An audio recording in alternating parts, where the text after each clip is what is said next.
예, 정동관 기자 여러분 안녕하십니까? 오늘 다소 좀 무거운 주제지만 우리 정치권에서 꼭 풀어야 될 문제이기 때문에 더불어민주당 을지로위원회 우원식 위원장님 모시고 우리 노동 현장의 손배 가압류 문제의 심각성을 좀 알리기 위해서 이렇게 왔습니다.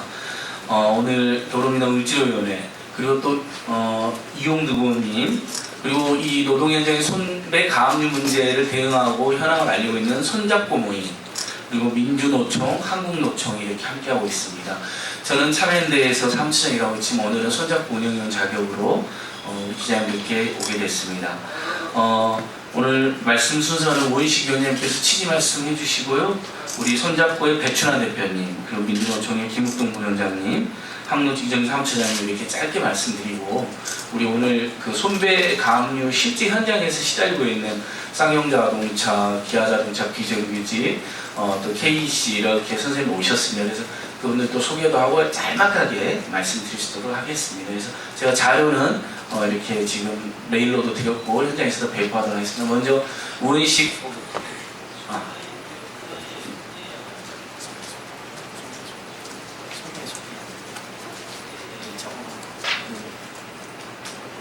다시 하겠습니다. 예. 우원식 위원장님 아시죠? 아시고 그다음에 우리 손잡고 배춘환 대표님 오셨습니다. 예. 민주노총 김욱동 부위원장님 오셨습니다. 한국노총 이정식 사무처장님 오셨고요. 쌍용자동차 금속노 쌍용자 지부의 김득중 지부장님 참여해 주셨습니다. 기아 비정규직 최정명 선생님 참여해 주셨는데요. 계시고요. 제가 다른 분들 좀 더 다시 또 소개하도록 하겠습니다. 예, 우원식 위원장님 취지 말씀 듣도록 하겠습니다.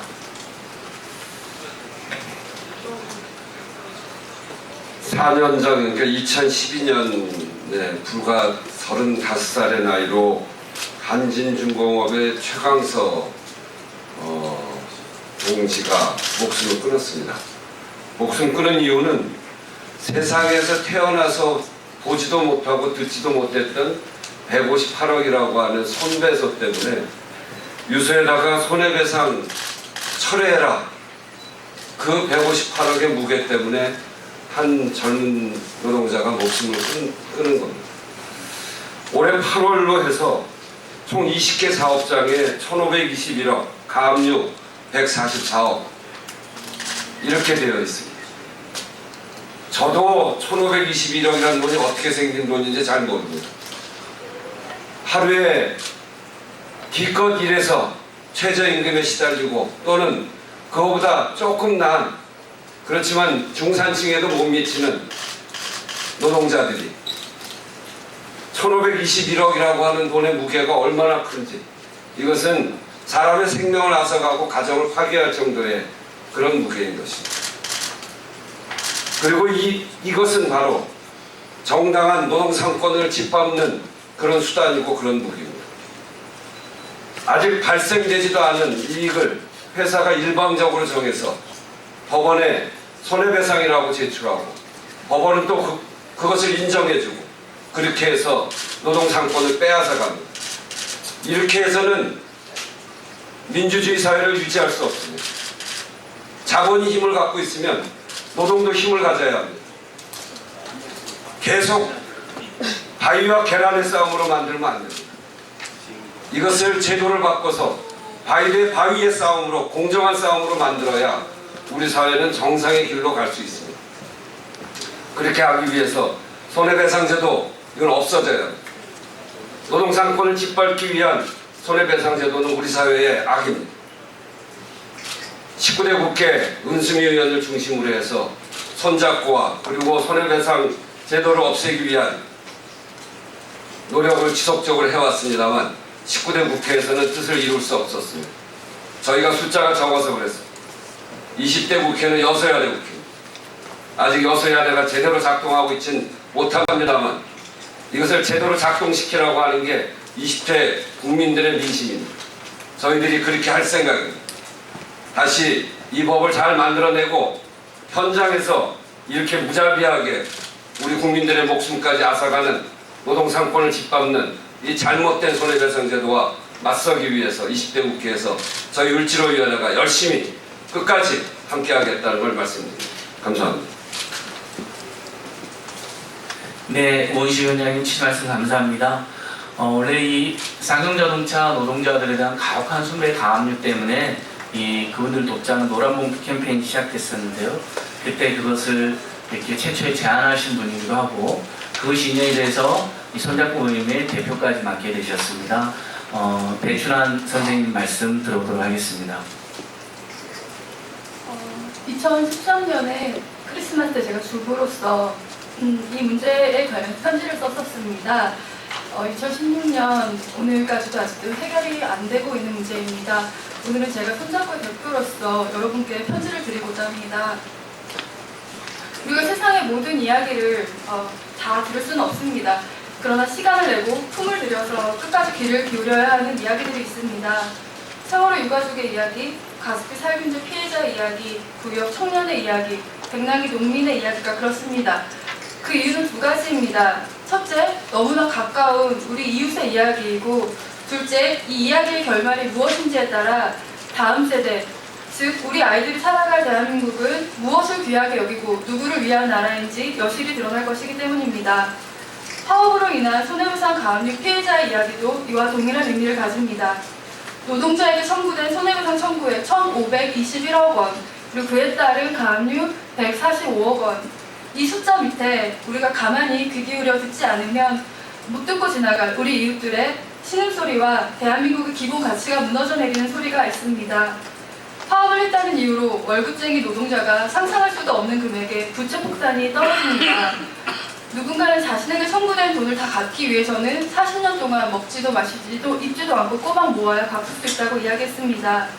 갚지 못하며 가압류가 들어옵니다. 월세 보증금도 아이들의 병원비도 예외가 없습니다.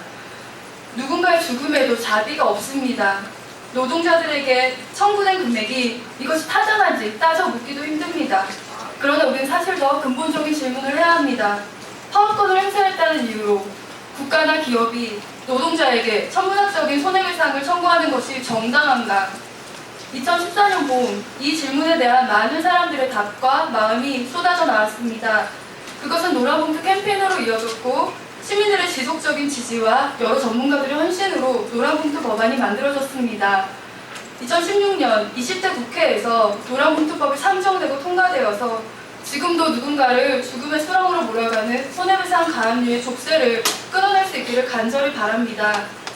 1,665만 명의 노동자와 그 가족, 우리가 우리의 권리를 지키고 우리 아이들이 건강한 노동의 기쁨을 누리는 세상을 만드는 것, 그것이 손잡고와 노란봉투의 꿈입니다. 이 이야기의 끝이 어떻게 되는지 또 누가 함께하는지 우리 모두 함께 지켜봐 주시기를 부탁드립니다. 감사합니다. 네, 백춘환 손잡고 대표님 말씀이었습니다. 올해만 1,521억이라고 하니 정말 살벌한 금액입니다. 오늘 아까 쌍용자동차 그리고 기아자동차 비정규직 손배사업장 소개해드렸는데요. 그 외에도 KEC 그리고 동양시멘트 또 유성기업취에 선생님들도 함께 해주셨습니다. 그래서 오늘 정동관은 간략하게 발표만 하고요. 좀 더 11시엔 참여 미팅한당에서 우리 노동사회부장님들을 모셔서 자세한 기자간담회 할 예정입니다. 지금부터는 양대노총 부위원장님 말씀 간략하게 듣도록 하겠습니다. 민주노총 김욱동 부위원장님, 그리고 한국노총 이정식 상추님 말씀 드리겠습니다. 예, 민주노총 김욱동 부위원장입니다. 이제 얼마 있지 않으면 민족의 최대 명절인 한가위입니다. 그런데 이 한가위나 명절 때가 되면 스글퍼지는 사람들이 있습니다. 구속된 노동자들의 가족들이 그렇고, 그리고 성배 가압류에 의해서 사업장에서 일은 하지만 아니면 사업장에서 쫓겨난 수많은 해고 노동자들에게는 너무나도 가슴 아픈 날이 될 것입니다. 얼마 전에 공무원노조와 정교조 노동조합의 대의원대회가 있어서 축사를 하러 갔었습니다. 그 자리에 쌍용자동차 노동자들이 오셔서 손배 가압류 문제 때문에 제정사, 즉 물건을 팔고 있었습니다. 왜 노동자들이 일터에서 쫓겨난 것도 억울한데 손배 가압류라는 그 무시무시한 문제로 인해 정말 앵벌이처럼 그렇게 다녀야 하는지, 이것이 바로 대한민국의 현실인 것입니다. 선배가압류는 노동자를 죽이는 것뿐만 아니라, 노동조합을 죽이는 것뿐만 아니라 거기에 달린 식구들, 가족들, 아이들까지 정말 모조리 죽이는 너무나도 잘못되고 악독한 가압류입니다. 이것이 바뀌어지지 않는 이상 대한민국에 변화는 없습니다. 민주노총 이 문제 반드시 해결할 수 있도록 노력하고 투쟁하도록 하겠습니다. 감사합니다. 네, 안녕하십니까. 한국노총 이정식입니다. 노동조합은 민주주의의 학교라고 하고 있습니다. 노동조합은 민주주의의 보루입니다. 전 세계 노동조합의 총연합단체인 세계노총 ITUC는 한국의 노동인권 상황을 세계에서 꼴찌로 분류했습니다. 노동조합 운동을 하다가 구속되고 자유형을 선고받는 나라가 세계 어디에 있겠습니까? 아울러서 인신 구속되고 자유형을 선고받는 것도 억울하고 드문 일인데, 우리나라는 본인은 물론 가족, 친척, 친구까지도 파멸하게 만드는 손해배상 가압류가 밥 먹듯이 발생하고 있습니다. 이것은 민주주의의 위기를 뜻하고 이 사회가 지속까지 가능하지 않다는 것을 뜻하고 있습니다. 지난번 복수노조 창구 단일화 노동법 개정 이후에 노노 갈등과 노사 갈등 때문에 지금 모든 노사가 자율로 해결할 노동 문제가 사법부로 가고 사법화되고 있습니다. 이 사법화의 대표적인 게 바로 선배가압입니다.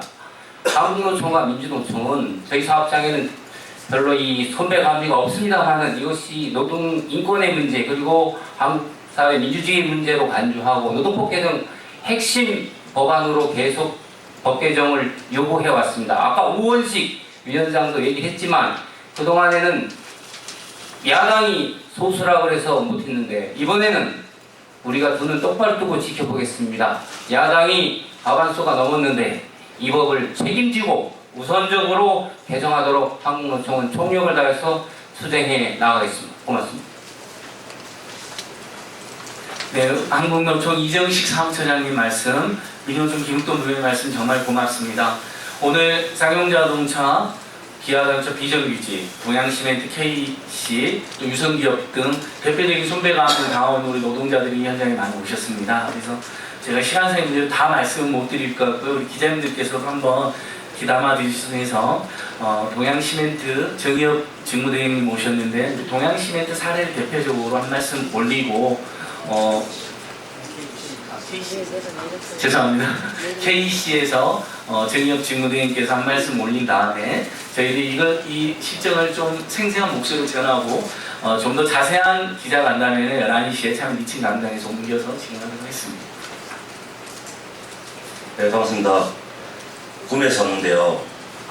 정말 처음에 이 선배 301억 청구됐을 때는 금액이 상상이 안 갔습니다. 재판 중에 156으로 깎겠다 하더라도 노동자들이 당하는 거는 이 금액이 상상을 불허합니다. 이제 월급 받아가지고 살아가는 노동자가 이 156억이라는 선배 받았을 때는 정말 안담하고 죽으시는 마음밖에 없습니다. 복수노조가 허용두고 나서 정말 이 노동탄압이 거세지는데 거기에 일환으로 선배가압류는 노조 파괴의 일환으로 계속적으로 세워지고 있습니다. 이 사회 전반적으로 물론 그 당하는 노동자도 힘들지만 그 노동자에 달린 식구들 정말 너무 아파하고 힘들어합니다.